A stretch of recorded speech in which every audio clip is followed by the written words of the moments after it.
आज का हमारा पहला क्वेश्चन ये रहा आपकी स्क्रीन पे दिया गया है, जैसा कि ऐतिहासिक लखनऊ समझौते पर हस्ताक्षर किस वर्ष किए गए थे। हमारे पास ऑप्शंस हैं 1910, 1916, 1920 या 1919। तो इस क्वेश्चन का आंसर होगा ऑप्शन बी यानी सेकंड वाला कि ऐतिहासिक लखनऊ समझौते पर 1916 में हस्ताक्षर किए गए थे। इसके बारे में आपको बता दें कि कांग्रेस विभाजन और पुनर्मिलन 1907 से 1915 के बीच में हुआ था। 1907 में कांग्रेस विभाजित हो गई क्योंकि मध्यस्थ बहिष्कार का इस्तेमाल करके विरोध कर रहे थे, क्योंकि उन्हें यह लगता था कि इसमें बल का उपयोग शामिल है और ये बाहर से काम कर रहे तिलक के अनुयायियों के साथ मध्यस्थों के प्रभुत्व में आया था। और दिसंबर 1915 की बात करें तो 1915 में पुराने विवादों के बाद से दो समूहों को अपना अर्थ खोना पड़ा और कांग्रेस में विभाजन के कारण राजनीतिक निष्क्रियता पैदा हो गई और राष्ट्रवाद के बढ़ते विरोध ने पुराने नेताओं को कांग्रेस में वापस लाने के लिए मजबूर कर दिया, जिसमें लोकमान्य तिलक और अन्य युद्धप्रिय नेता भी शामिल थे। अगर 1916 की बात करें तो 1916 में लखनऊ कांग्रेस सत्र विभाजन के बाद पहला एकजुट सत्र था, जिसमें स्व सरकार की ओर एक कदम के रूप में आगे संवैधानिक सुधारों की मांग की थी। लखनऊ समझौता क्या है? लखनऊ समझौता 1916 में हुआ था। इसके बारे में आपको बता दें कि लखनऊ में कांग्रेस और ऑल इंडिया मुस्लिम लीग ने अपने पुराने मतभेदों को खत्म किया और लखनऊ समझौते के रूप में प्रसिद्ध ऐतिहासिक कांग्रेस लीग समझौते पर हस्ताक्षर करके सरकार के सामने सामान्य राजनीतिक मांगे रखी। दोनों को एक साथ लाने में महत्वपूर्ण भूमिका थी, जिसमें लोकमान्य तिलक और मोहम्मद अली जिन्ना ने भूमिका निभाई थी, क्योंकि दोनों का मानना था कि भारत केवल हिंदू मुस्लिम एकता के माध्यम से स्व सरकार जीत सकता है। दिसंबर 1916 में लखनऊ का समझौता क्या था, इसके बारे में आपको बता दें कि कांग्रेस और मुस्लिम लीग, इसमें उत्तर प्रदेश आधारित युवदार द्वारा नियंत्रित किया गया था, जिसके बीच एक संधि थी और मध्यस्थों, उग्रवादियों और मुस्लिम लीग के लिए एक संयुक्त राजनीतिक मंच प्रदान किया गया। इसमें दोनों संगठनों ने अपने सत्रों में समान प्रस्तावों को पारित किया, जिसमें अलग अलग मतदाताओं के आधार पर राजनीतिक सुधारों की एक संयुक्त योजना को आगे बढ़ाया गया और मांग की कि ब्रिटिश सरकार की यह घोषणा करनी चाहिए कि वह भारत में स्वशासन को एक सबसे पहली तारीख में प्रदान करेगी। लखनऊ समझौते ने हिंदू मुस्लिम एकता को एक महत्वपूर्ण कदम भी बताया है। तो उम्मीद करते हैं क्वेश्चन आपको अच्छी तरीके से समझ में आ गया होगा। तो नमस्कार दोस्तों, मैं Raj Bahadur RR study zone में आपका स्वागत करता हूं। आज का ये हमारा जो सेशन है, आपकी आगामी परीक्षा जैसे यूपी ट्रिपल एससी, पीईटी या यूपीएसआई, यूपीएसआई, आरओ, एआरओ, कोई भी आपकी परीक्षा हो, उससे रिलेटेड हमने कुछ महत्वपूर्ण प्रश्नों को रखा है इस वीडियो में, जिनको हम डिटेल में डिस्कशन करेंगे। तो उम्मीद करते हैं सेशन आपको अच्छा लगेगा और आपसे गुजारिश है कि आप इस वीडियो को ज़्यादा से ज़्यादा लोगों के पास भी शेयर कर दीजिएगा। और अगर अभी तक हमारे चैनल को आपने सब्सक्राइब नहीं किया है तो सब्सक्राइब करके बेल आइकन भी दबा दीजिए, जिससे कि आपको इंपॉर्टेंट वीडियोज़ के नोटिफिकेशंस भी मिलते रहें। तो देखते हैं आज का हमारा दूसरा क्वेश्चन क्या है। दूसरा क्वेश्चन जैसा कि दिया गया है आपकी स्क्रीन पे कि निम्नलिखित में से कौन सा राज्य सबसे अधिक हवाई अड्डों वाला पहला राज्य बन गया है। हमारे पास ऑप्शंस दिए गए हैं, महाराष्ट्र, मध्य प्रदेश, कर्नाटक या उत्तर प्रदेश। तो आपको बता दें कि हमारे भारत देश में सबसे अधिक हवाई अड्डों वाला पहला राज्य बन गया है उत्तर प्रदेश। इसके बारे में आपको बता दें, उत्तर प्रदेश पहला ऐसा राज्य बन गया है जिसमें सबसे अधिक हवाई अड्डे हैं। बात करें हवाई अड्डों की तो लखनऊ का हवाई अड्डा, लखनऊ, वाराणसी, आगरा, गोरखपुर, कानपुर, प्रयागराज और हिंडन के बाद बरेली में उत्तर प्रदेश में संचालित होने वाला 8वां हवाई अड्डा बन गया है। उड़ान आरसीएस के तहत व्यावसायिक उड़ान संचालन के लिए बरेली हवाई अड्डे को उन्नत किया गया है। उड़ान की बात करें तो इसका फुल फॉर्म है उड़े देश का आम नागरिक, जिसके तहत बरेली सफलतापूर्वक 56वां हवाई अड्डा बन गया है। पहले सड़क मार्ग से 6 घंटे और ट्रेन से 4 घंटे से अधिक का सफर अब 1 घंटे में पूरा किया जा सकता है। ये हवाई संपर्क लाखों तीर्थयात्रियों, आगंतुकों और पर्यटकों की आकांक्षाओं को पूरा करेगा, जो नाथ नगरी, आला हजरत, साफ शराफत मियाँ और खानकाह नियाजिया और जारी नगरी के लिए बरेली आते हैं। यानी बरेली की ये प्रसिद्ध स्थान है, जिसमें से है नाथ नगरी, आला हजरत, साफ शराफत मियाँ और खानकाह नियाजिया और जारी नगरी, ये बरेली के प्रसिद्ध नगर हैं। उत्तर प्रदेश की अगर बात करें तो उत्तर प्रदेश के वर्तमान मुख्यमंत्री हैं योगी आदित्यनाथ जी। ये फरवरी 2021 के अनुसार बताया जा रहा है। और अगर राज्यपाल की बात करें तो राज्यपाल हैं आनंदीबेन पटेल। यहाँ पर नेशनल पार्क है, दुधवा नेशनल पार्क, ये टाइगर रिजर्व है, बरिखा वन्यजीव अभ्यारण्य, चंद्रप्रभा वन्यजीव अभ्यारण्य, हस्तिनापुर वन्यजीव अभ्यारण्य, कटनी घाट, यानी इसको गलत है, करतनिया घाट होना चाहिए, करतनिया घाट वन्यजीव अभ्यारण्य, किशनपुर वन्यजीव अभ्यारण्य, लाख बहोसी पक्षी वन्यजीव अभ्यारण्य, ये उत्तर प्रदेश के कुछ अभ्यारण्य हैं। अगर आपसे बात करें तो केरल जो है भारत का पहला राज्य ऐसा है जिसमें 4 अंतर्राष्ट्रीय हवाई अड्डे हैं। अगर हम अंतर्राष्ट्रीय हवाई अड्डों की बात करें तो भारत के केरल राज्य में सबसे ज़्यादा अंतर्राष्ट्रीय हवाई अड्डे हैं। ठीक है, ये पहला राज्य था जिसमें 4 अंतर्राष्ट्रीय हवाई अड्डे हैं। अगला क्वेश्चन कि किस राज्य ने ग्रामीण क्षेत्रों में संपत्ति और भूमि संबंधी विवादों पर अंकुश लगाने के लिए एक विशेष अभियान वरासत शुरू किया है? हमारे पास ऑप्शन है उत्तर प्रदेश, बिहार, पंजाब या मध्य प्रदेश। तो इस क्वेश्चन का ऑप्शन सही होगा ऑप्शन ए, यानी उत्तर प्रदेश राज्य में ग्रामीण क्षेत्रों में संपत्ति और भूमि संबंधी विवादों पर अंकुश लगाने के लिए एक विशेष अभियान वरासत शुरू किया गया है। को बता दें कि उत्तर प्रदेश सरकार ने ग्रामीण क्षेत्रों में संपत्ति और भूमि विवादों पर अंकुश लगाने के लिए विशेष अभियान वरासत शुरू किया है, जिसमें ग्रामीण क्षेत्रों में भूमि संबंधी समस्याओं को समाप्त करने के लिए यह अपनी तरह का पहला अभियान है। इसका उद्देश्य है कि भूमि और संपत्ति के लिए वरासत के नाम पर ग्रामीणों के शोषण को समाप्त करना है। यह विशेष अभियान 15 फरवरी 2021 तक जारी रहेगा। उत्तर प्रदेश के मुख्यमंत्री योगी आदित्यनाथ हैं, राज्यपाल आनंदीबेन पटेल। यहाँ पर राष्ट्रीय उद्यान है दुधवा नेशनल पार्क, यानी दुधवा राष्ट्रीय उद्यान। अगर बांध की बात करें तो उत्तर प्रदेश में है गोविंद बल्लभ पंत सागर बांध, जो रहेन नदी पर स्थित है। अगला क्वेश्चन है कि निम्नलिखित में से कौन सा जिला उत्तर प्रदेश के बुंदेलखंड क्षेत्र से संबंधित है? ऑप्शन है फतेहपुर, सोनभद्र, महोबा या श्रावस्ती। तो इस क्वेश्चन का ऑप्शन सही होगा ऑप्शन सी, यानी महोबा। उत्तर प्रदेश का जो महोबा जिला है ये बुंदेलखंड क्षेत्र से संबंधित है। इसके बारे में बात करें तो महोबा जिला जो है उत्तर प्रदेश के बुंदेलखंड क्षेत्र के अंतर्गत आता है। सोनभद्र की अगर बात करें तो सोनभद्र उत्तर प्रदेश के बुंदेलखंड क्षेत्र के अंतर्गत नहीं आता है। सोनभद्र उत्तर प्रदेश का दूसरा सबसे बड़ा जिला है। सोनभद्र भारत का एकमात्र ऐसा जिला है जो 4 राज्यों अर्थात मध्य प्रदेश, छत्तीसगढ़, झारखंड और बिहार के साथ सीमाएं साझा करता है। सोनभद्र जिला एक औद्योगिक क्षेत्र है जिसमें बॉक्साइट जैसे बहुत सारे खनिज मिल रहे हैं। बुंदेलखंड क्षेत्र का क्षेत्रफल लगभग 70,000 वर्ग किलोमीटर है। बुंदेलखंड में दक्षिणी उत्तर प्रदेश के 7 जिले और उत्तरी मध्य प्रदेश के 6 जिले शामिल हैं। तो अब बात करते हैं कि उत्तर प्रदेश के बुंदेलखंड क्षेत्र के कौन से जिले हैं। तो इसमें है झांसी, ललितपुर, जालौन, हमीरपुर, महोबा, बांदा और चित्रकूट। अगर मध्य प्रदेश की बात करें तो मध्य प्रदेश का बुंदेलखंड क्षेत्र के 6 जिले हैं दतिया, टीकमपुर, छतरपुर, पन्ना, सागर, दमोह। यानी कुल मिलाकर भारत के बुंदेलखंड क्षेत्र से संबंधित 2 राज्यों उत्तर प्रदेश और मध्य प्रदेश को मिलाकर कुल 13 जिले हैं जो बुंदेलखंड क्षेत्र से संबंधित हैं। अगला क्वेश्चन है कि पवित्र ग्रंथ गीता किसने लिखा है? हमारे पास ऑप्शन है कृष्ण यानी भगवान श्री कृष्ण, वाल्मीकि, कालिदास और अगला है वेद व्यास। तो इस क्वेश्चन का ऑप्शन सही होगा ऑप्शन 4 यानी पवित्र ग्रंथ गीता वेद व्यास जी ने लिखी है। बात करते हैं भगवत गीता। भगवत गीता में 700 श्लोक हैं, जिसमें ये 700 श्लोकों वाला हिंदू एक ग्रंथ है। ये महाकाव्य महाभारत का एक हिस्सा है। यह 2री शताब्दी का है। गीता पांडव राजकुमार अर्जुन और उनके मार्गदर्शक और सारथी कृष्ण भगवान विष्णु के अवतार के बीच एक संवाद की कथात्मक रूपरेखा में सेट है। वेद व्यास महाभारत के लेखक के रूप में प्रसिद्ध थे। उन्हें वेदों और पुराणों के संकलनकर्ता के रूप में भी जाना जाता है। उन्हें कृष्ण द्वैपायन के रूप में जाना जाता है। रामायण की अगर बात करें तो रामायण मूल रूप से वाल्मीकि द्वारा लिखी गई है। महाकाव्य रामायण 5वीं शताब्दी ईसा पूर्व से 1ली शताब्दी ईसा पूर्व तक विभिन्न रूप में दिनांकित है।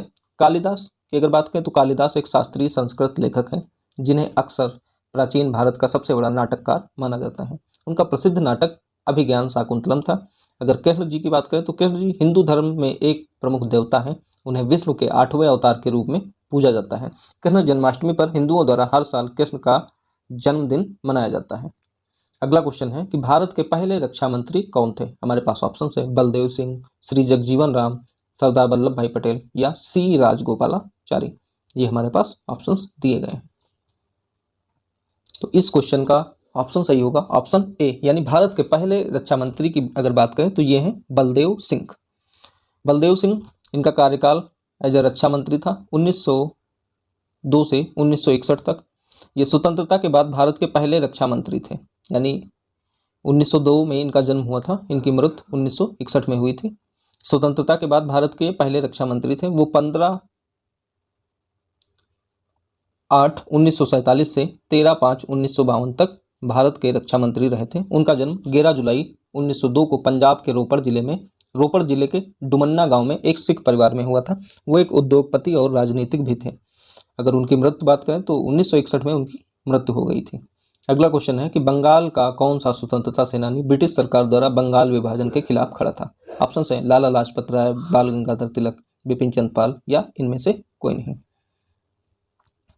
तो इस क्वेश्चन का ऑप्शन सही होगा ऑप्शन सी, यानी तीसरा ऑप्शन, कि बंगाल विभाजन में बिपिन चंद्र पाल एक स्वतंत्रता सेनानी थे जो ब्रिटिश सरकार द्वारा बंगाल विभाजन के खिलाफ खड़े थे। इनकी बात करें तो स्वाधीनता आंदोलन की रूपरेखा तैयार करने में प्रमुख भूमिका निभाने वाली लाल बाल पाल की तिकड़ी में से बिपिन चंद्र पाल भी थे। उन्होंने बंगाल के विभाजन के खिलाफ स्वदेशी आंदोलन शुरू किया था। वे बंगाल के विभाजन के खिलाफ ब्रिटिश सरकार के सामने खड़े हुए थे। वो एक समाज सुधारक भी थे। अगला क्वेश्चन है कि कालीन बाजार खोलने के लिए उत्तर प्रदेश के निम्नलिखित में से किस जिले को चुना गया? ऑप्शंस हैं भदोही, फतेहपुर, कानपुर या मेरठ। तो आपको बता दें कि इस क्वेश्चन का ऑप्शन सही होगा पहला वाला, यानी भदोही। कालीन बाजार खोलने के लिए उत्तर प्रदेश के भदोही जिले को चुना गया, यानी भदोही कालीन के लिए फेमस है। इसके बारे में बात करें तो कालीन बाजार खोलने के लिए उत्तर प्रदेश के भदोही जिले को चुना गया है। यह दक्षिण एशिया में सबसे बड़ा हाथ से बुना हुआ कालीन बुनाई उद्योग हब है। कालीन निर्यात प्रमोशन काउंसिल इंडिया के अनुसार उत्तर प्रदेश के भदोही जिले में अकेले निर्यात का 7,000 करोड़ रुपए है। इसके कुछ महत्वपूर्ण बिंदु देख लें जो उत्तर प्रदेश जिले और उनके उत्पाद हैं। अगर अमरोहा की बात करें तो अमरोहा संगीत वाद्य यंत्र के लिए प्रसिद्ध है। अलीगढ़ अपने ताले और हार्डवेयर के लिए प्रसिद्ध है। औरैया खाद्य प्रसंस्करण यानी देसी घी के लिए प्रसिद्ध है। अगर अमेठी की बात करें तो अमेठी में मूंज उत्पादों के लिए प्रसिद्ध है। बरेली में जारी जरदोजी के लिए बरेली प्रसिद्ध है। अगला क्वेश्चन है कि चमगादड़ और वायरस में अपनी उत्साही शोध के लिए किसे बैटमैन का नाम दिया गया है? ऑप्शन है हमारे पास हाओ हैंदोग, वान यानी, सी झेंगली या ली मेंग यान। तो इस क्वेश्चन का ऑप्शन सही होगा तीसरा वाला, यानी सी झेंगली। कि चमगादड़ और वायरस में अपनी उत्साही शोध के लिए सी झेंगली बैटमैन का नाम दिया गया है। की बात करें तो चीन में वुहान इंस्टीट्यूट ऑफ वायरोलॉजी के वायरस विज्ञानी सी झेंगली को सम्मानित किया है। चमगादड़ और वायरस में अपनी उत्साही शोध के लिए उन्हें बैटमैन का नाम दिया गया है। इन्हें चाइनीज एकेडमी ऑफ साइंसेस यानी CAS की उन्नत कार्यकर्ता के रूप में सम्मानित किया है। बीजिंग में आयोजित CAS 2021 वार्षिक कार्य सम्मेलन के दौरान सी को 20 उन्नत श्रमिकों के साथ सम्मानित किया गया है। अगला क्वेश्चन है कि निम्नलिखित व्यक्तियों में से किसने 1925 में स्वसम्मान आंदोलन शुरू किया गया? इसमें ऑप्शंस हैं पेरियार, EVR, श्री वैकुंठ स्वामीगल या संत रामलिंग या फिर ईश्वरचंद विद्यासागर। तो इस क्वेश्चन का ऑप्शन सही होगा ऑप्शन पहला वाला, यानी पेरियार EVR। आइए इनके बारे में देखते हैं। तो पेरियार EVR का मतलब है, इनका पूरा नाम है पेरियार EV रामास्वामी। ये एक महान समाज सुधारक थे जो 1925 में इन्होंने स्वसम्मान आंदोलन शुरू किया था। स्वसम्मान आंदोलन, इसका उद्देश्य है कि द्रविड़ों का उत्थान करना और ब्राह्मणवादी अत्याचार को उजागर करना। उन्होंने जात व्यवस्था, बाल विवाह का विरोध किया और विधवापन को लागू किया। उन्होंने अंतर्जातीय विवाह को प्रोत्साहित भी किया। उन्होंने खुद बिना किसी रस्म के कई शादियां भी की। इस तरह के विवाह को स्वसम्मान विवाह के रूप में जाना जाता था। बात करें श्री वैकुंठ स्वामीगल की, तो श्री वैकुंठ स्वामीगल का जन्म 1809 में तमिलनाडु के कन्याकुमारी जिले में हुआ था। ये स्वामिथोप्पु में हुआ था, तमिलनाडु के कन्याकुमारी जिले के गांव में। उनकी पूजा करने के लिए कई लोग उन्हें स्थान पर आए और धीरे धीरे उनकी शिक्षाओं को अयाजवी कहा जाने लगा। नेक्स्ट है संत रामलिंग।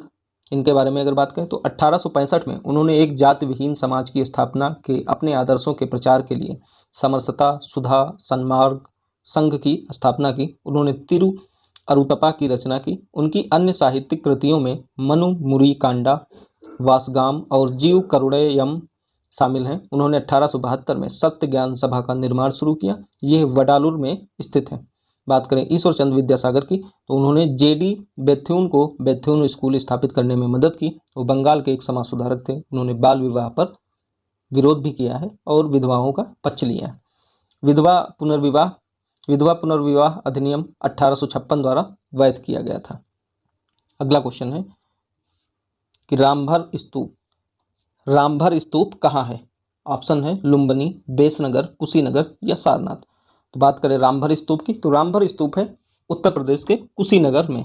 रामभर स्तूप उत्तर प्रदेश के कुशीनगर जिले में स्थित है। यह एक प्रसिद्ध बौद्ध स्थल है जो गंडक नदी के तट पर स्थित है। भगवान बुद्ध ने अपना अंतिम उपदेश उत्तर प्रदेश के कुशीनगर जिले में दिया था। ऐसा माना जाता है कि गौतम बुद्ध ने अपनी मृत्यु के बाद यहाँ परिनिर्वाण प्राप्त किया था। कुशीनगर में रामभर स्तूप का निर्माण बुद्ध की राख के एक हिस्से के साथ, जहां उनका दाह संस्कार हुआ था, उस स्थान पर किया गया था।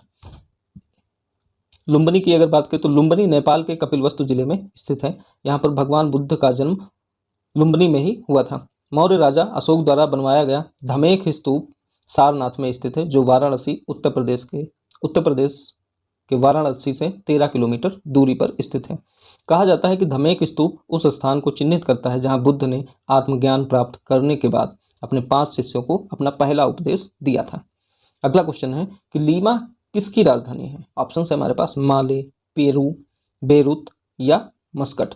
तो लीमा पेरू की राजधानी है। बात करते हैं पेरू के बारे में, तो पेरू पश्चिमी दक्षिण अमेरिकी महाद्वीप का एक देश है। यह देश माचू पिचू के प्राचीन शहर के खंडहरों के लिए प्रसिद्ध है। लीमा राजधानी और पेरू का सबसे बड़ा शहर है।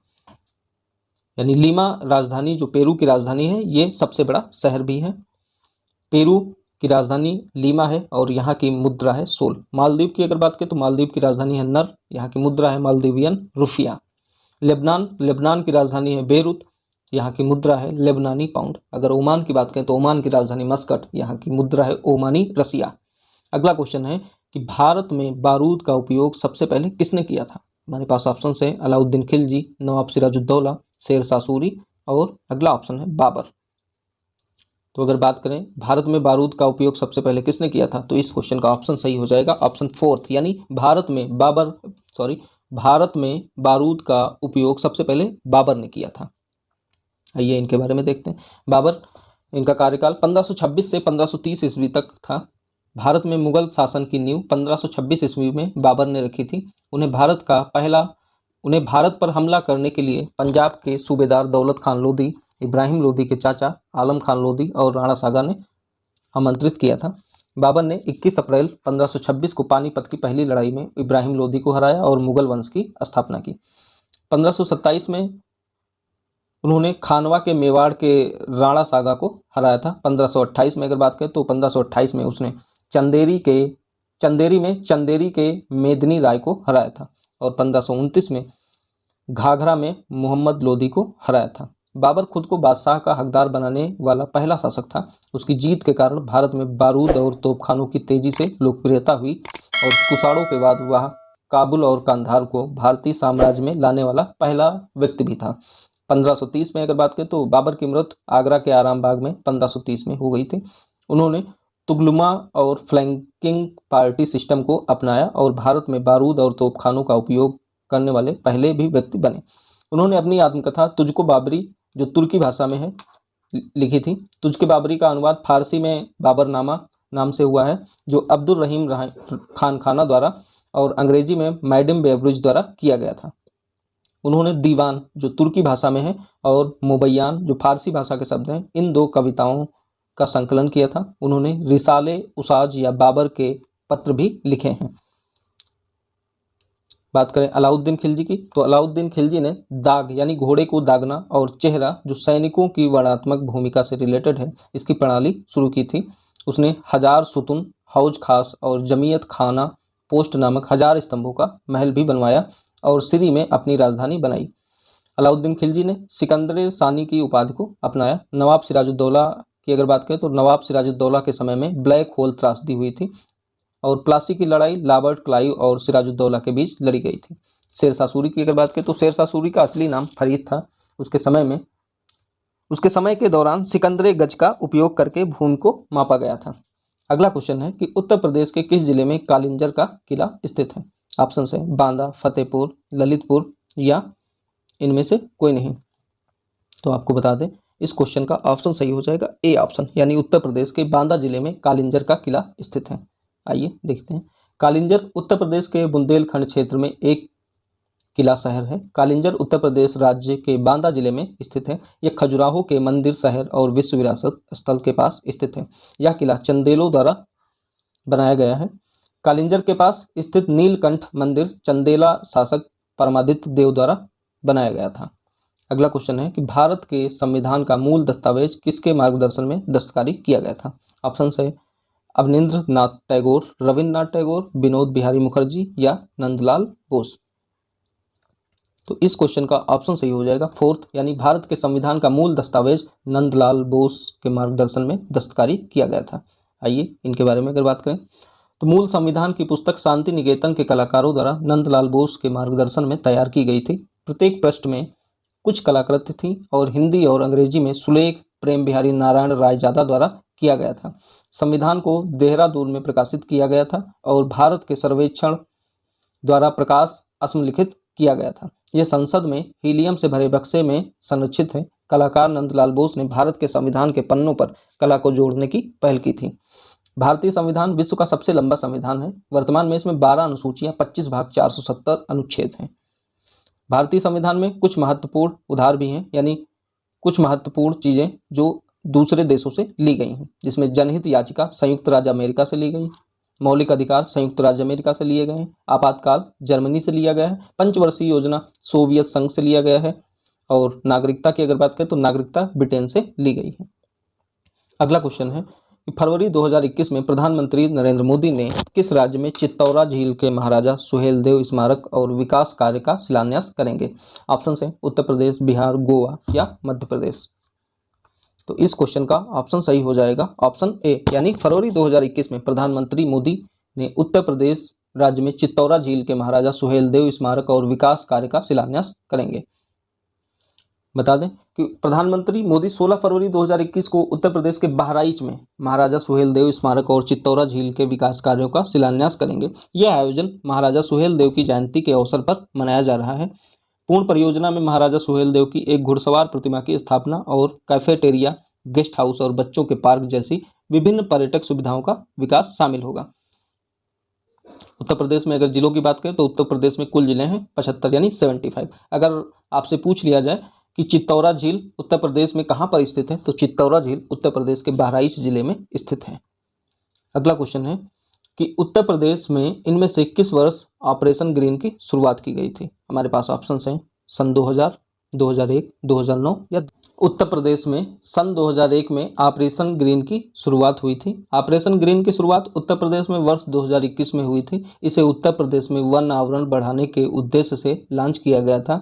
2 महीनों तक ये चलने वाले इस कार्यक्रम में हिस्सा लेने के लिए सभी राज्य विभाग, एजेंसियां, पर्यावरण जागरूकता क्लब और NGO, छात्र, NCC कैडेट और होमगार्ड शामिल थे।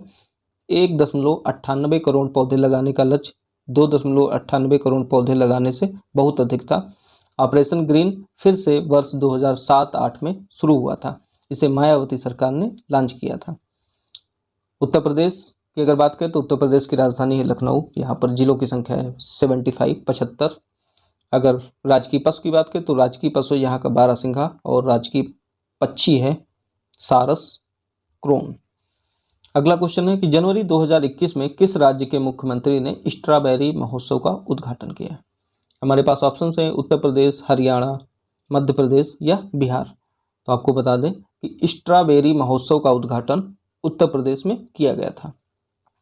उत्तर प्रदेश के मुख्यमंत्री योगी आदित्यनाथ ने 17 जनवरी 2021 को झांसी के स्ट्रॉबेरी महोत्सव का उद्घाटन किया था। इस त्यौहार के दौरान किसानों को स्ट्रॉबेरी चुनने के लिए प्रोत्साहित करने के लिए कार्यशालाओं का आयोजन भी किया जाएगा। झांसी में स्ट्रॉबेरी की खेती को प्रोत्साहित करने के लिए एक कार्य योजना भी बनाई गई है। यह त्यौहार 16 फरवरी 2021 तक जारी रहा है। उत्तर प्रदेश के बारे में अगर बात करें तो उत्तर प्रदेश की स्थापना 24 जनवरी 1950 को हुई थी। यहाँ की राजधानी है लखनऊ। क्षेत्रफल की अगर बात करें तो क्षेत्रफल है 2,43,286 वर्ग किलोमीटर। जिलों की संख्या है 75, राज्यपाल है आनंदीबेन पटेल और यहाँ का राजकीय पक्षी है सारस क्रेन। राष्ट्रीय उद्यान वन्यजीव अभ्यारण्य की बात करें तो यहाँ पर दुधवा नेशनल पार्क है जो कि राष्ट्रीय उद्यान है आपका। वन्यजीव अभ्यारण्य की अगर बात करें तो किशनपुर वन्यजीव अभ्यारण्य, करतनिया घाट वन्यजीव अभ्यारण्य है।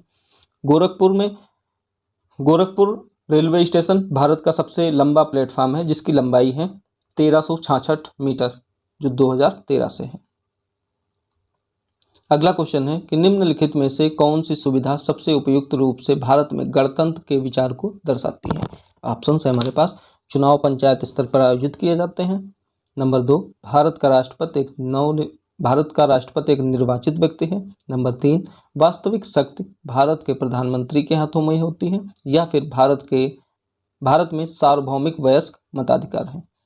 तो आपको बता दें इस क्वेश्चन का ऑप्शन सही होगा सेकंड वाला, यानी भारत का राष्ट्रपति एक निर्वाचित व्यक्ति है। ये सुविधा सबसे उपयुक्त रूप से भारत में गणतंत्र के विचार को दर्शाती है। आइए इसकी बात करते हैं। गणतंत्र एक ऐसा राज्य है जिसमें सर्वोच्च सत्ता लोगों और उनके निर्वाचित प्रतिनिधियों द्वारा आयोजित होती है। इसमें एक सम्राट के बजाय राज्य का एक निर्वाचित प्रमुख होता है। संविधान ने गणतंत्र के लिए पूरी संरचना निर्धारित की है। यह प्रसिद्ध रचना भारतीय गणराज्य की रीढ़ है। भारत में राष्ट्रपति जो कि राज्य के प्रमुख भी हैं, इनका चुनाव अप्रत्यक्ष चुनाव के आधार पर किया जाता है। राष्ट्रपति पद के लिए उम्मीदवार को नामांकन के लिए 50 व्यक्तियों और प्रस्ताव के लिए 50 व्यक्तियों द्वारा प्रस्तावित करने की आवश्यकता होती है। भारत में राष्ट्रपति के रूप में चुने जाने के लिए आवश्यक न्यूनतम आयु है 35 वर्ष और कार्यकाल 5 वर्ष के लिए होता है। भारत में राष्ट्रपति का चुनाव एक निर्वाचक मंडल द्वारा किया जाता है जिसमें संसद के दोनों सदनों और राज्यों की विधानसभाओं के निर्वाचित सदस्य शामिल होते हैं। राष्ट्रपति के चुनाव के बारे में बात करें तो अनुच्छेद 55 के अंतर्गत यह राष्ट्रपति के चुनाव के तरीके से संबंधित है, यानी अनुच्छेद 55 राष्ट्रपति के चुनाव से संबंधित है। राष्ट्रपति का चुनाव एकल हस्तांतरणीय वोट के माध्यम से अनुपातिक प्रतिनिधित्व की प्रणाली द्वारा किया जाता है और मतदान गुप्त मतदान द्वारा किया जाता है। राष्ट्रपति 5 वर्ष की अवधि के लिए कार्यकाल धारण करते हैं। राष्ट्रपति का चयन निर्वाचक मंडल के सदस्यों द्वारा किया जाता है जिसमें निम्नलिखित शामिल हैं कि संसद के दोनों सदनों के निर्वाचित सदस्य इसमें शामिल होते हैं। तो उम्मीद करते हैं आज का सेशन आपको अच्छा लगा होगा। तो अगर अच्छा लगे तो इस वीडियो को ज़्यादा से ज़्यादा लोगों के पास भी शेयर करिएगा, कमेंट करिए। अगर आपको कोई भी डाउट है तो आप कमेंट के माध्यम से पूछ सकते हैं। अगर आपको रीजनिंग सब्जेक्ट से रिलेटेड कोई भी टॉपिक क्लियर करना है तो आप हमारे YouTube channel RR study zone से रीजनिंग के टॉपिक क्लियर कर सकते हैं। आपकी सुविधा के लिए यहाँ पर प्लेलिस्ट बना दी गई है और इससे पहले भी हमने 3 वीडियो अपलोड किए हैं। अगर अभी तक आपने इन वीडियोज़ को नहीं देखा है तो आप इन वीडियोज़ को ज़रूर देखिए, अपने क्वेश्चंस को देखिए कि क्वेश्चंस का डिस्कशन किस तरीके से किया है। तो उम्मीद करते हैं ये वीडियो सेशन आपको अच्छा लगा होगा। अगर हमारे चैनल को आपने सब्सक्राइब नहीं किया तो सब्सक्राइब करके बेल आइकन भी दबा दीजिएगा जिससे कि आपको इम्पोर्टेंट वीडियोज़ के नोटिफिकेशंस भी मिलते रहें। तो मिलते हैं अगले वीडियो में। Thank you.